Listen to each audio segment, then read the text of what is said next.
That little Cindy Richardson.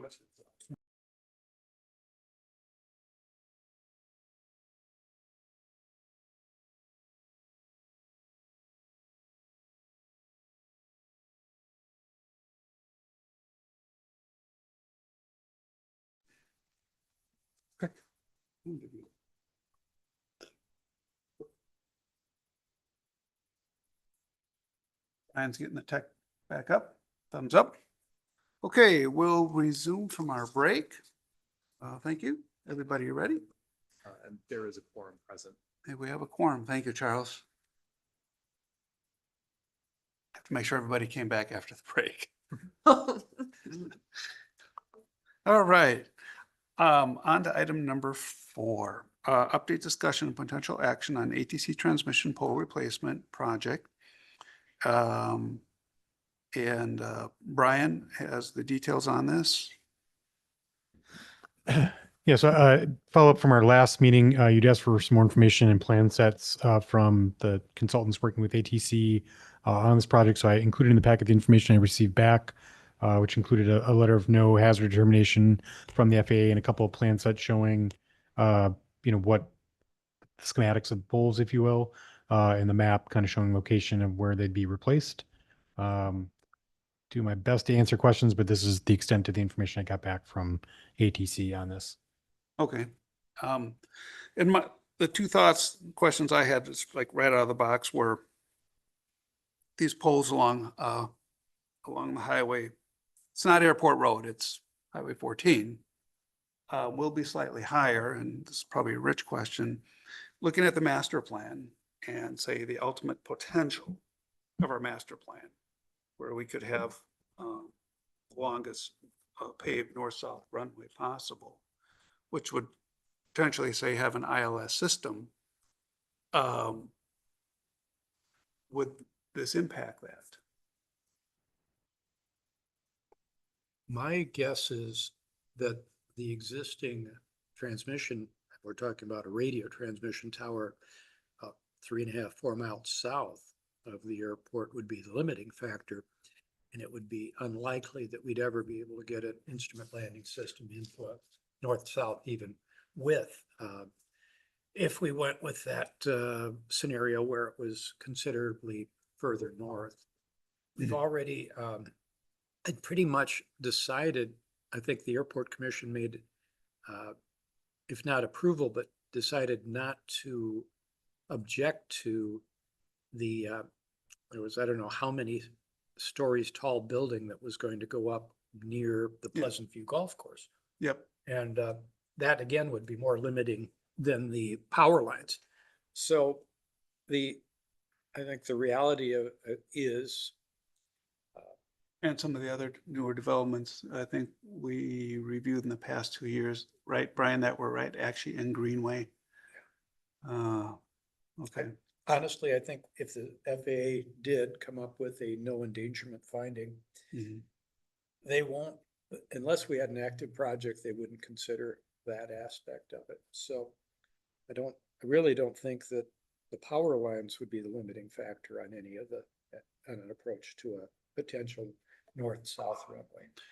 Okay. But probably the Mead and Hunt and or the state with Evan would have the better handle on it than I would. I'm just eyeballing it. Gotcha. So I guess the question is, if the FAA at this point is okay with it, do we need to spend time asking the city to have Mead and Hunt look at it? I'm just, before we sign off on this as a commission, my question to the commission and everybody in the room is, are we missing anything? I mean, we obviously expect the FAA to do their due diligence, and they're doing it based on the information they have. I think it would be, I think it'd be unnecessary to have Mead Hunt get involved. As I'm reading the letter from the FAA, it seems very clear that they believe they've done what needs to be done in terms of height issues, standards related to our effects. I concur. Okay. That's, and Brian, is there any time sensitivity to this? I mean, I think if I remember from reading the materials, they were looking at project start in August. Okay, so it's gonna, that's pretty quick in terms of projects and Mhm. the way things move. I could make a comment about how responsive ATC is to local input, but I won't. No, I mean, that's okay. I think it's just, Looking at the power lines that went in west of the airport and what we went through with all of that, so. gotcha. Okay,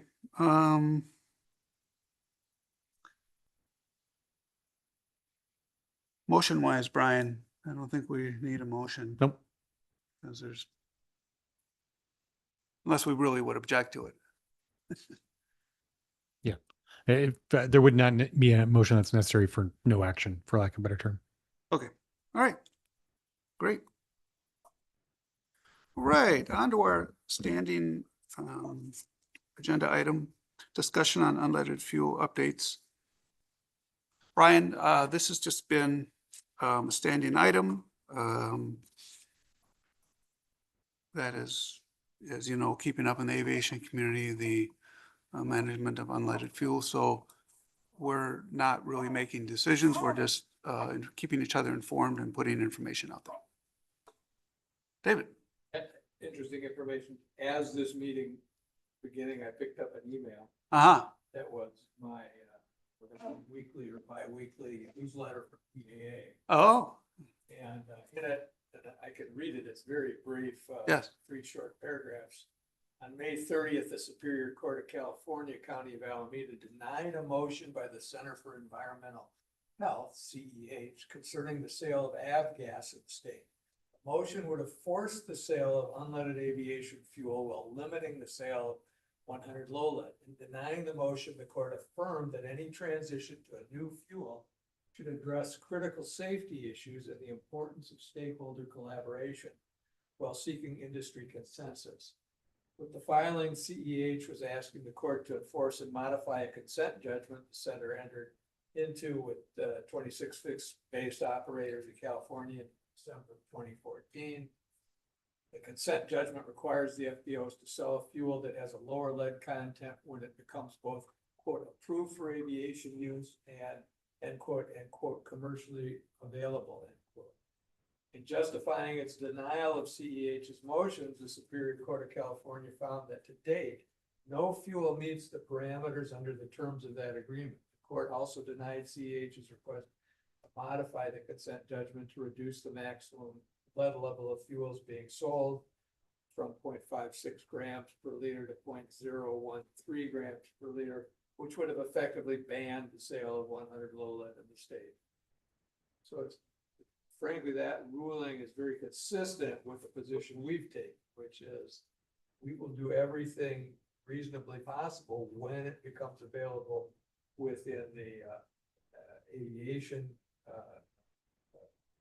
community, not our community, not our airport community, but within aviation and within the people who create this fuel. And so, again, very consistent with what we've been saying. yeah. And I haven't received any, communications really actually since last year. Rich and Brian, when Vital reached out to us, Vital being the one company in the US that actually built a batch of this 100 unleaded fuel. And they've been, trying to promote it and get it out. So, if they would follow up with us and there was an opportunity where they would literally come to us and say, well, we'll give you a tank full so you can sell STCs or, promote STCs. Why not, right? But it seems like a lot of that energy and synergy has fallen off. And, as we're heading into EAA. So I have no new information. I have nothing to contribute to the standing agenda item other than David's information. Does anybody else have any updates or thoughts? Know where we're at? Yes, Charles, Yeah, no, I please. was just going to say that recently, I think on June 3rd is when I'm seeing the reporting, a US company landed an all-electric passenger aircraft in New York. I think Beta Technologies did that, and you know, there are, I believe there's one manufacturer that does make an all-electric plane, Velis, Yep, Yeah, that's the Bellis. with a 60 decibel noise for the engine, which is less than a car traveling 30 miles an hour. So Pipistrel. potentially, Yeah, that's Pipistrel. Pipistrel, yeah. Yeah. Cessna bought them. Textron, but. Textron, yeah. so in our conversations about unleaded fuel, we can always keep an eye on technologies that might get there a little bit ahead. Yeah, I think frankly that little aircraft probably has a lot of potential. There's an operation out in California that got their hands on quite a bit of grant money. This was heavily subsidized. And they bought a small fleet of these airplanes. And they're, using them in a flight school environment. So with an hour of flight time, you can allow a student to do pattern practice and then land, plug it in, and go inside, do their ground ops. You have to have a class 3 charger. As we know, the BOA already kind of gave us a heads up on that for that kind of aircraft. So with a class 3 charger, you could take off, you could fly, you'd have 30 minutes of reserve, land, go, and then turnaround time with a class 3 charger, and then do it again. When the student gets to the level of his cross-country, he's gonna need a very long extension. Yes. Or maybe we'll have wireless charging capability by then where you'll fly at a set altitude over set towers that will magnetically induce coil induction. Well, you could just fly the ATC lines, fly above them, and then all right, well, that's fun. You never know. Yes, we never do. And I think I probably mentioned this at the last meeting, Oshkosh was very much looking into a vertiport and building out infrastructure for it. So, maybe we'll see something interesting on that this summer up in Oshkosh. But I guess the stall on them putting in a vertiport was to get that ultra high voltage infrastructure out into their facility, just to do that kind of work. So I personally am committed as sitting here as a commission member and as an alder for the city of Middleton. I will keep my eyes open and do my diligence to try to bring this thinking and mindset to the city. And I think we've done an admirable job in looking into the chargers at the airport. It's someplace to start. Other things the city of Middleton has done, for example, using the enterprise operation at the golf course, are there probably class 2 chargers out there, Brian? They wouldn't be class 3. It's these robotic lawnmowers. They're really, really fascinating. All to a tune of, I'm just going to say just under $700,000.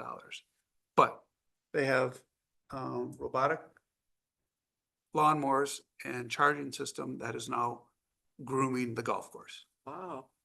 Yeah. And so there's nothing to say, in our future, obviously, replacing mowing equipment, with electric mowers or whatever. And so, and Rich is aware of that, and the BOA is aware of that, that there's interest in that. When we asked BOA about pursuing something like that, they said, well, you know, you can buy a conventional zero turn mower right now if you need one. And so that wasn't the answer we wanted.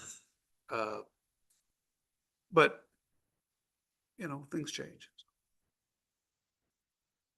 Anybody have any other thoughts, input, just for our knowledge and benefit? Okay. Brian, how are we doing on financials? Can you bring that up on the screen? Yep.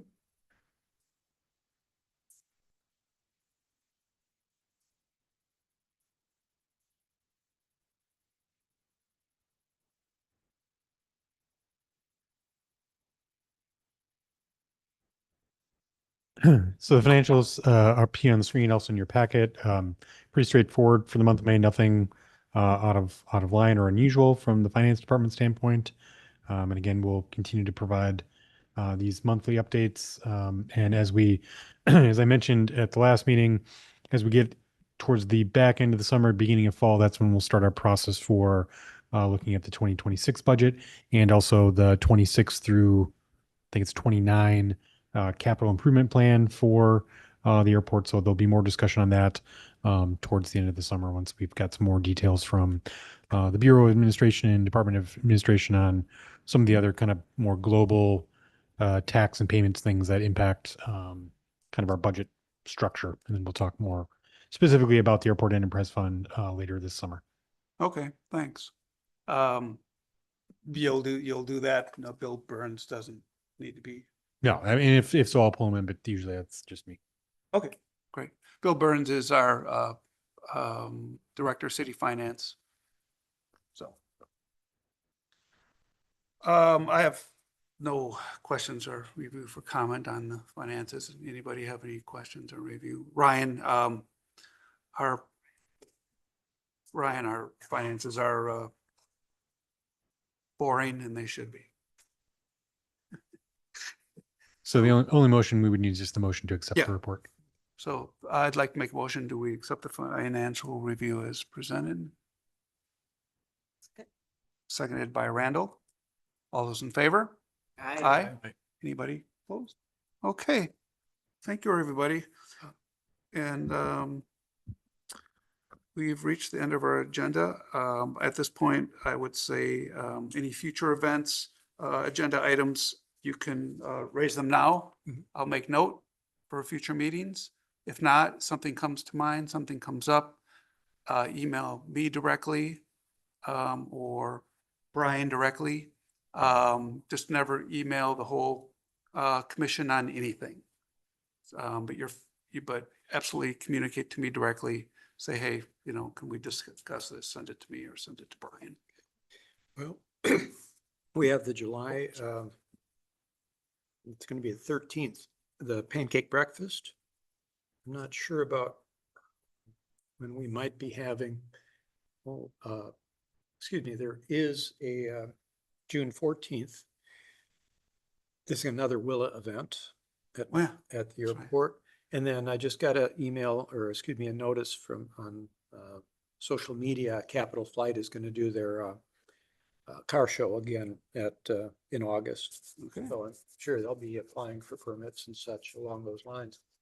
And then before we go, I just wanted, being as tomorrow is Mark Opitz' last day here in the city, Mark was very instrumental in convincing, I think, the Mayor Ramsey at the time, and then working toward maintaining the airport as opposed to it turning into an industrial park and or office park like we have across the street.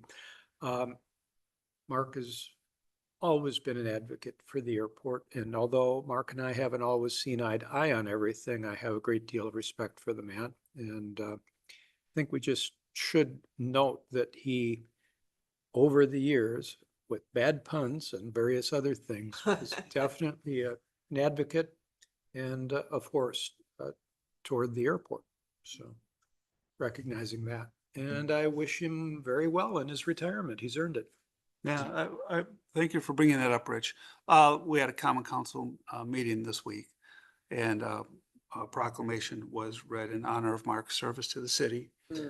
And counselors, spoke up on his influence and impact.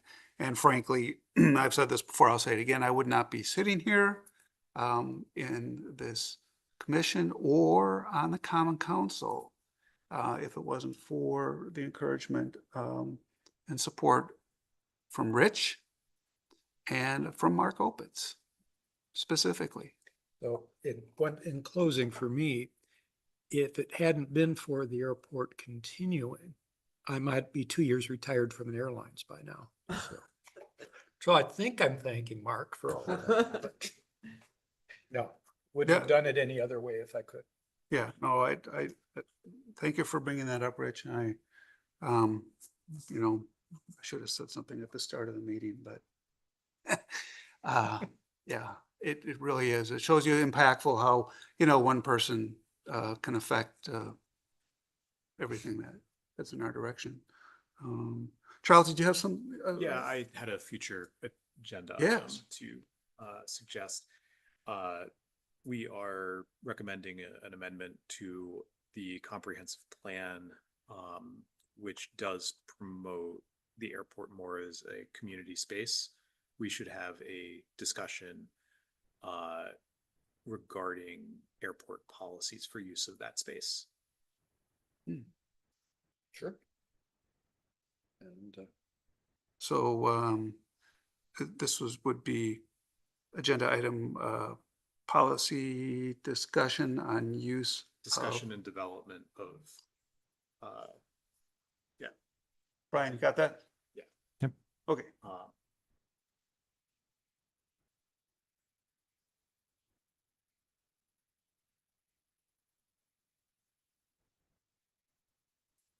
Discussion development of airport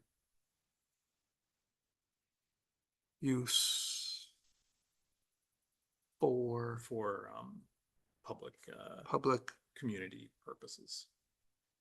Public or community purposes. Public. Yep. Services. That way Yep. we're not proposing an amendment to the plan without a policy in place that we would adopt.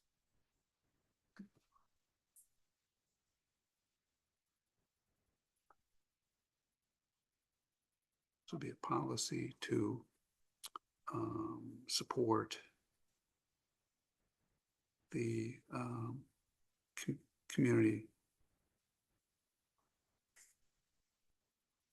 master plan for the airport. Okay. And just a final note for the board, since our next monthly meeting, and again, we don't necessarily always meet on a monthly cadence. Our next monthly meeting would fall on the July 4th holiday kind of timeframe. We typically don't meet in July, so we wouldn't meet in July. We'll meet again in August. In August. very good. Yeah. Oh, and we typically have them online. Once a year, like to get together like we just did tonight when we have new members join. So because the meetings typically are a little bit earlier, it seems like online just works for everybody. And so Brian would be crystal clear if we're not going to meet online. He would specifically state it will be in person. So all meetings are online otherwise. Because I did show up in person for a L&O meeting. That is online. Okay. Anything else? Kara. I just want to welcome and thank Commissioner Oben for joining and bringing your expertise and your unique perspective to the Airport Commission. Thank you. Thank you. Thank you very much. Yeah. 2 years. I'm committed. Yeah, I appreciate that on everybody's part. Okay, well, on that then, we do stand adjourned. Thank you, everybody.